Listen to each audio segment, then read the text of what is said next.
Fui un neurocirujano graduado del MIT. Hoy vivo solo en las montañas, lejos de los hospitales, lejos de esa vida que elegí abandonar. ¿Por qué? Porque ya no podía fingir. En mi cabaña, perdida entre los pinos, encuentro una paz que nunca hubiera imaginado en mis años de carrera. Sin embargo, cada noche, cuando el silencio de las montañas me envuelve, mis pensamientos inevitablemente regresan a mi vida pasada, a esas frías salas de operación, a las luces fluorescentes, a las máquinas que emitían pitidos y, sobre todo, a los rostros de mis pacientes. Pero lo que más me atormenta no es lo que hice por ellos, sino lo que no pude hacer. Mi trayectoria era ejemplar. Graduado del MIT y formado en los mejores hospitales, había trabajado duro para construir una buena reputación como neurocirujano, y muchos confiaban en mis habilidades. Durante más de 10 años, realicé intervenciones complejas. Tumores cerebrales inoperables para otros cirujanos se convertían en casos de estudio para mí. Mis manos eran firmes, mis diagnósticos precisos. Estaba orgulloso, sí, pero también era ingenuo. Realmente creía que estaba marcando la diferencia. Poco a poco, sin embargo, una verdad insidiosa comenzó a imponerse.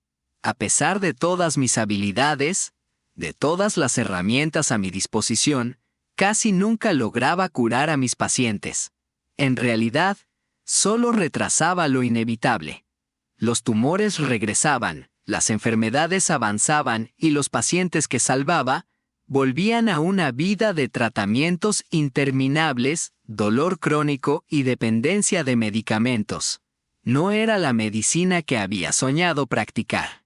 No era la misión noble que me había llevado a elegir esta carrera. Me había convertido en un técnico al servicio de un sistema diseñado no para curar, sino para mantener a las personas enfermas, lo suficiente como para consumir atención médica, pero nunca lo suficiente como para realmente recuperarse.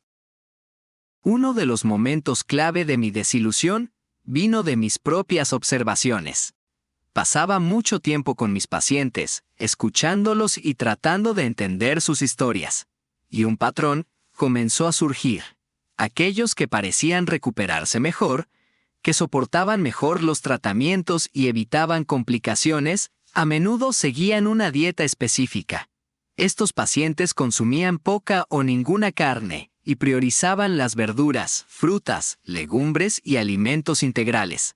Eran más resistentes, más enérgicos, incluso frente a diagnósticos devastadores. Al principio, pensé que era una coincidencia, pero los casos comenzaron a multiplicarse. Una mujer con glioblastoma, un cáncer cerebral agresivo, superó todas las expectativas después de cambiar radicalmente su dieta a una basada en plantas.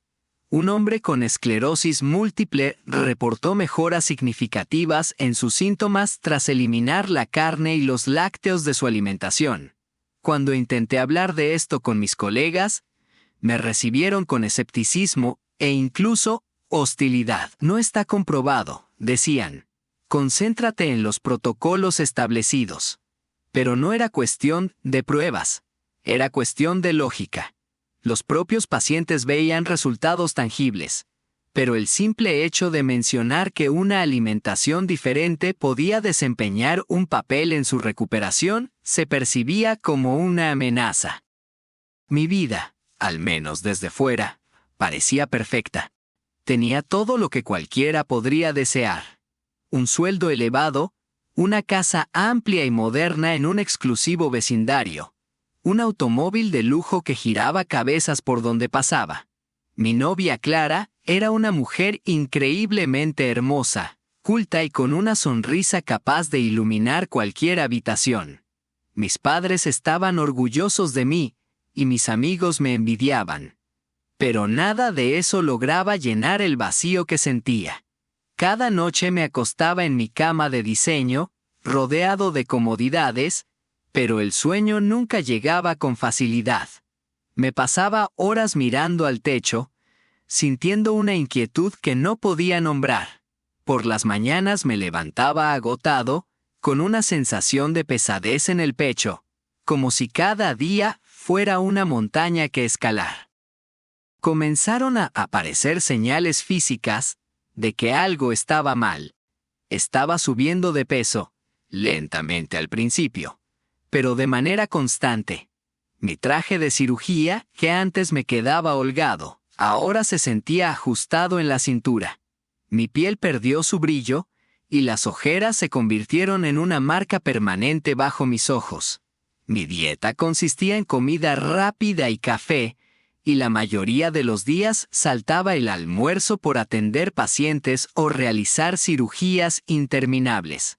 Peor aún, mi relación con Clara comenzó a desmoronarse. Aunque ella trataba de ser comprensiva, yo apenas tenía tiempo o energía para dedicarle. Las noches en las que solíamos conversar y reír se convirtieron en silencios incómodos. ¿Qué te pasa?, me preguntaba, preocupada. Tienes todo para ser feliz, pero no lo pareces. Yo no sabía cómo responderle, porque tenía la misma pregunta en mi mente. ¿Por qué no era feliz? Una tarde, después de una cirugía especialmente complicada, me encerré en mi oficina. Mis manos todavía temblaban, pero no por el estrés de la operación. Era algo más profundo. Una sensación de estar atrapado, de no tener control sobre mi vida. Miré por la ventana de mi oficina, desde donde podía ver la ciudad a lo lejos. Las luces de los edificios parecían brillantes y vibrantes, pero para mí eran opacas, insignificantes. Sentí como si el mundo se estuviera moviendo a mi alrededor y yo estuviera congelado, incapaz de avanzar. Esa noche, mientras conducía a casa, me detuve en un semáforo y por un momento me miré en el espejo retrovisor. Apenas me reconocí. Mi rostro, una vez lleno de energía y determinación, ahora parecía cansado y desgastado. En ese instante, algo dentro de mí se rompió. No podía seguir viviendo así. Cuando empecé a contemplar la idea de renunciar, lo primero que sentí fue miedo. ¿Cómo iba a dejar atrás todo lo que había construido? ¿Cómo iba a explicárselo a mi familia, a Clara, a mis colegas? Era absurdo pensar que alguien en mi posición dejaría una carrera tan prestigiosa y bien remunerada. Sin embargo, también sentía algo nuevo. Una chispa de alivio. Una pequeña esperanza de que, tal vez, había otra manera de vivir. Le conté a mi familia mi decisión, y sus reacciones fueron inmediatas y contundentes. ¿Estás loco?, dijo mi padre, un hombre pragmático que siempre había valorado la estabilidad y el éxito profesional por encima de todo. ¿Cuántos quisieran estar en tu lugar?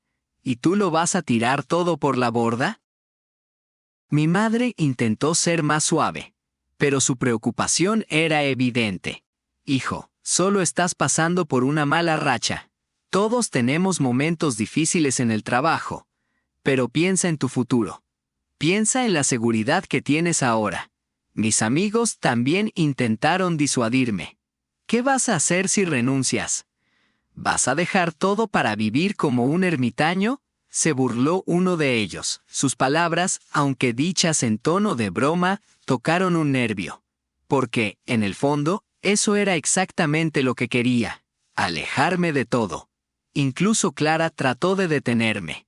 Si haces esto, ¿qué pasará con nosotros?, me preguntó una noche, con lágrimas en los ojos.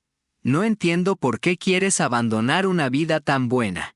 Pero lo que ella no comprendía, y lo que yo tampoco sabía cómo expresar, era que esa vida tan buena me estaba destruyendo desde dentro. El día que finalmente presenté mi renuncia, fue uno de los momentos más aterradores y liberadores de mi vida. Caminé por los pasillos del hospital sintiendo una mezcla de nerviosismo y determinación. Cuando llegué a la oficina del director, noté el leve temblor en mi mano mientras entregaba la carta. Él me miró con incredulidad. ¿Estás seguro de esto? Eres uno de nuestros mejores neurocirujanos. Estás a punto de ser promovido. ¿Por qué querrías dejar todo esto? Porque ya no creo en lo que estoy haciendo. Puedo salvar vidas en el quirófano, pero no estoy ayudando a las personas a realmente sanar. Este sistema está roto, y continuar aquí sería traicionar lo que una vez me hizo querer ser médico. Respondí. Fue la primera vez que lo dije en voz alta, y al hacerlo, sentí un peso enorme caer de mis hombros. No necesitaba justificarme más. No necesitaba convencer a nadie. Finalmente, estaba tomando una decisión por mí mismo, por mi bienestar. Cuando salí del hospital esa tarde, no sabía qué me esperaba. Pero por primera vez en años, sentí que podía respirar. Y eso, para mí, era suficiente. Vendí mi casa, mis pertenencias, y dejé la ciudad. No tenía un plan claro, solo una necesidad urgente de huir de ese sistema que ya no podía soportar. Después de semanas de viaje, llegué a una región montañosa, lejos de todo. Una pequeña cabaña de madera, rústica pero funcional, se convirtió en mi hogar. Aquí, rodeado de naturaleza, me permití volver a respirar. Los primeros días fueron difíciles. Aprender a vivir sin las comodidades modernas, encender un fuego, buscar agua, cocinar con los recursos limitados que tenía. Todo fue un desafío, pero también fue liberador. Por primera vez en años, vivía de acuerdo con mis valores. Comía lo que cultivaba o encontraba en la naturaleza. Verduras, bayas, plantas silvestres. Mi dieta se volvió completamente basada en plantas y me sentí mejor que nunca. Aquí, en las montañas, encontré una claridad que nunca había conocido. Comprendí que la medicina moderna, aunque extraordinaria en muchos aspectos, está desconectada de lo esencial. Tratamos el cuerpo como una máquina averiada, pero ignoramos cómo las elecciones diarias, como la alimentación, el estrés y el estilo de vida, moldean nuestra salud. No me he vuelto cínico. Sé que la cirugía salva vidas y que los tratamientos médicos a veces son necesarios. Pero también creo que hemos perdido de vista una verdad fundamental. La prevención es la forma más pura de curación. No sé cuánto tiempo me quedaré aquí, en mi cabaña. Tal vez termine mis días en este lugar, o tal vez encuentre una manera de regresar al mundo, pero de manera diferente. Quizás encuentre una forma de compartir lo que he aprendido, no como médico, sino como un ser humano que ha visto ambos lados del sistema. Por ahora, vivo un día a la vez, en esta sencillez que había olvidado. Las montañas me han enseñado una lección que ni el MIT ni las salas de operaciones pudieron enseñarme.